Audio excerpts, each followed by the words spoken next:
या आधीच्या भागात आपण अनुवांशिकता म्हणजे काय, what is mean by evolution याचा अभ्यास केला. तसेच प्रथिन निर्मितीमध्ये DNA कशी मदत होते, how DNA is useful in synthesis of protein हे अभ्यासलं. या भागात आपण उत्क्रांती आणि त्याविषयीचे पुरावे, evolution and evidence of evolution अभ्यासणार आहोत. उत्क्रांती म्हणजे नेमकं काय, तर उत्क्रांती म्हणजे सजीवांमध्ये अत्यंत सावकाश होणारा क्रमिक बदल होय. The gradual change occurring in living organisms over a long duration is called evolution. सुमारे 3.5 अब्ज वर्षांपूर्वी पृथ्वीवर कोणत्याच प्रकारचे जीवन अस्तित्वात नव्हते, पण थिअरी ऑफ इव्होल्यूशन उत्क्रांतीच्या सिद्धांतानुसार पहिला सजीव पृथ्वीवर समुद्रात निर्माण झाला. अशा पद्धतीने एकपेशीय म्हणजेच युनिसेल्युलर क्लोरेलापासून ते अगदी विस्तीर्ण वडाच्या झाडापर्यंत आणि अमिबासारख्या सूक्ष्मजीवापासून ते गुंतागुंतीची रचना असणाऱ्या मानवी शरीरापर्यंत क्रमाक्रमाने व हळूहळू बदल होत गेला. हाच वनस्पती व प्राण्यांचा प्रागतिक विकास म्हणजेच उत्क्रांती होय. Progressive development of plants and animals over a very large time is called evolution. पण हे सिद्ध करण्यासाठी पुराव्याची गरज आहे आणि हे पुरावे आता आपण पाहणार आहोत. त्यातील पहिला पुरावा तो आहे मॉर्फोलॉजिकल इव्हिडन्स. मॉर्फोलॉजिकल इव्हिडन्स बाह्य रूपिकीय पुरावे. Similarities in the external and visible features. Similarities in the external and visible features. उदाहरणार्थ प्राण्यांच्या तोंडाची रचना आपण आकृती पाहतोय. या आकृतीमध्ये आपल्याला हे पाहता येईल की प्राण्यांच्या तोंडाची रचना, त्यांच्या डोळ्याचं स्थान, नाकपुड्या, अंगावरील दाट केस इत्यादी समान वैशिष्ट्ये प्राण्यात आढळतात. तर वनस्पतींमध्ये अभ्यासायचं झालं तर प्रत्येक वनस्पतीतील पानाचा आकार, त्यांचा शिराविन्यास म्हणजेच व्हेनेशन, पर्णदेठ म्हणजे लीफ पिटिओल इत्यादी समान वैशिष्ट्ये वनस्पतीत आढळतात. यावरून आपल्याला काय लक्षात येतं की त्यांचा उगम समान आहे आणि ते एकाच पूर्वजापासून उत्क्रांत झाले आहेत. Origin of different animals or plant groups must be same and they have a common ancestor. Second पुरावा, सेकंड इव्हिडन्स आपण पाहणार आहोत तो म्हणजे ॲनाटॉमिकल इव्हिडन्स. या ॲनाटॉमिकल इव्हिडन्समध्ये शरीरशास्त्रीय पुरावे जे आहेत ते अभ्यासले गेलेत. आकृतीमध्ये असणारा मानवी हात किंवा घोड्याचा पाय, वटवाघळाचा पंख, माशाचा पर यात वरवर पाहता साम्य नाही, पण प्रत्येकाचा त्या त्या प्राण्यातील उपयोगही वेगवेगळा आहे. या सर्वांची हाडांची रचना किंवा जोडणी मात्र सारखीच आहे. म्हणजे उपयोग वेगळा, दिसायला वेगवेगळे, पण आतल्या हाडांची रचना आणि जोडणी सारखी. यावरून आपण सांगू शकतो की दे हॅव कॉमन ॲन्सेस्टर. ते सुद्धा एकाच पूर्वजापासून उत्क्रांत झाले आहे. तिसरा पुरावा आहे वेस्टिजियल ऑर्गन्स, ज्यांना आपण अवशेषांगे असं म्हणतो. सजीवांमधील ऱ्हास पावलेल्या किंवा अपूर्ण वाढ झालेल्या निरुपयोगी इंद्रियांना अवशेषांग म्हणतात. The degenerated or underdevelop organs which cannot perform any function. एखाद्या सजीवातील असा अवयव त्या सजीवात जरी कार्य करत नसला, उदाहरणार्थ आपण आपल्या मोठ्या आतड्याच्या शेवटी असणारा आंत्रपुच्छ हा भाग, ज्याला इंग्लिशमध्ये अपेंडिक्स म्हटलं जातं, हा आपल्याला सध्या तरी कार्यरत आपल्या शरीरामध्ये तो नाही किंवा आपल्याला तो उपयोगी नाही.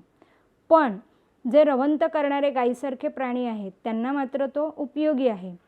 यालाच आपल्या भाषेमध्ये आपल्यासाठी तो वेस्टिजियल ठरणार आहे. एखाद्या सजीवातील असा अवयव त्या सजीवात जरी कार्य करत नसला तरी दुसऱ्या सजीवात मात्र तो अवयव कार्य करत असतो.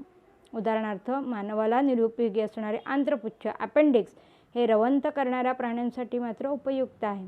याप्रमाणेच माकडहाड, टेलबोन, अक्कलदाढ, विस्डम टीथ, कानाचे स्नायू, इयर पिन्ना आपल्यामध्ये ते हलत नाहीत, त्यामुळे आपल्यासाठी ते वेस्टिजियल आहेत.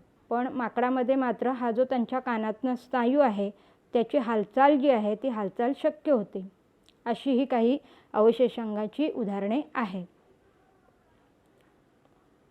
इथे आकृतीमध्ये वेस्टिजियल ऑर्गन जे आहेत, अवशेषांग जे आहेत, ती अगदी सुस्पष्ट त्यामध्ये दाखवलेली आहेत. त्यात अपेंडिक्स आहे, त्यानंतर विस्डम टीथ जी आहे ती विस्डम टीथ आहेत, किंवा टेल बोन ज्याला आपण म्हणतोय माकड हाड, तर ते सुद्धा इथे आकृतीमध्ये दिसतंय. चौथा आपला पुरावा आहे तो म्हणजे पॅलेंटॉलॉजिकल इव्हिडन्स. याला आपण it is also called as study of fossils असं सुद्धा म्हणता येईल. मग फॉसिल्स म्हणजे नेमकं काय, तर पूर किंवा भूकंप इत्यादी सारख्या आपत्तीमुळे मोठ्या प्रमाणावर सजीव गाडले जातात. या सजीवांचे अवशेष व ठसे जमिनीखाली सुरक्षित राहतात आणि यांनाच आपण जीवाश्म किंवा फॉसिल असे म्हणू शकतो.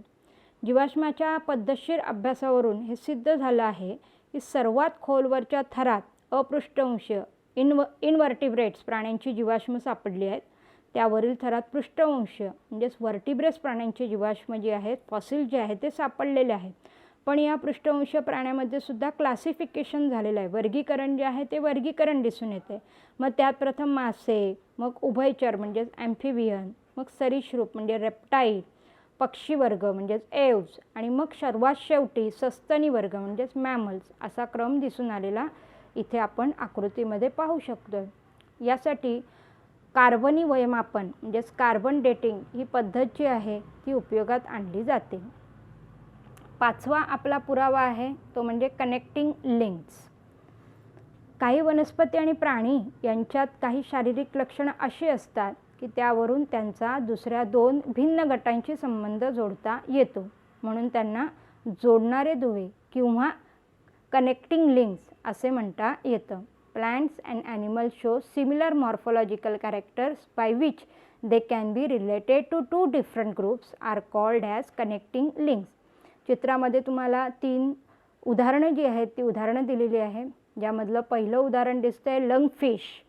हा दिसायला माशासारखा आहे, पाण्यात पोहणारा प्राणी आहे, म्हणजे वाटताना तो मत्स्यवर्गातला वाटतो, पीसीज वाटतो, पण पाण्यात असता तरीसुद्धा तो कल्ल्याद्वारे आपलं श्वसन जे आहे ते करत नाही. तर श्वसनासाठी त्याच्या शरीरात फुफ्फुसांची व्यवस्था असते आणि हे ॲम्फिबियन्स म्हणजे उभयचर वर्गाचं लक्षण आहे.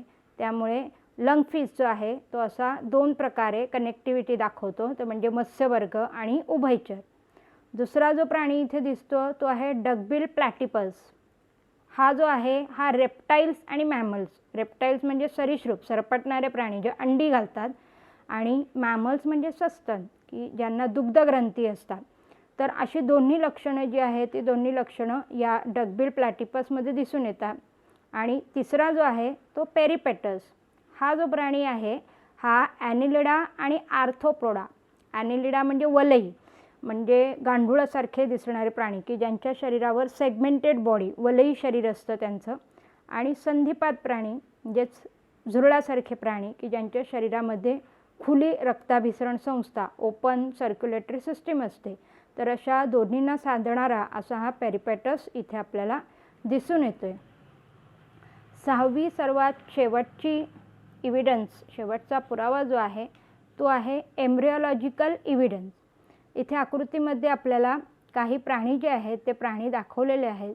यामध्ये ह्युमन बीइंग आहे किंवा डॉग आहे किंवा कॅट आहे किंवा कोंबडी, त्या कोंबडीचं पिलू, या सर्वांची जर फर्स्ट स्टेज तुम्ही वरपासून पाहिली तर वरती सर्वांची रचना सारखी दिसते. म्हणजे it means that all vertebrate embryos show extreme similarities during initial stage of development. विविध पृष्ठवंशीय प्राण्यातील भ्रूणवाढीच्या वेगवेगळ्या टप्प्यांचा तुलनात्मक अभ्यास केला तर असे आढळते की प्रारंभिक अवस्थेत या भ्रूणांमध्ये खूपच साम्य दिसते आणि मग जसा विकासाचा पुढचा टप्पा येतो तसा हा त्यांच्यातला सारखेपणा कमी कमी होत जातो आणि मग प्रत्येक एम्ब्रिओ, प्रत्येक भ्रूण जो आहे त्याच्यापासून त्या त्या प्रकारचा सजीव जो आहे तो सजीव तयार असतो. मात्र यांच्या पहिल्या स्टेजला, पहिल्या टप्प्याला तुम्ही त्यांच्या भ्रूणाचा, त्यांचा एम्ब्रिओचा अभ्यास केला तर सर्वांचे भ्रूण जे आहे ते सारखेच दिसून येतात. याचा अर्थ आपल्याला शेवटी सांगता येईल की they must have a common ancestor. एकाच पूर्वजांपासून या सर्वांची उत्क्रांती झालेली आहे. अशा प्रकारे आपण इथे इव्होल्यूशन हा भाग जो आहे तो संपवलेला आहे.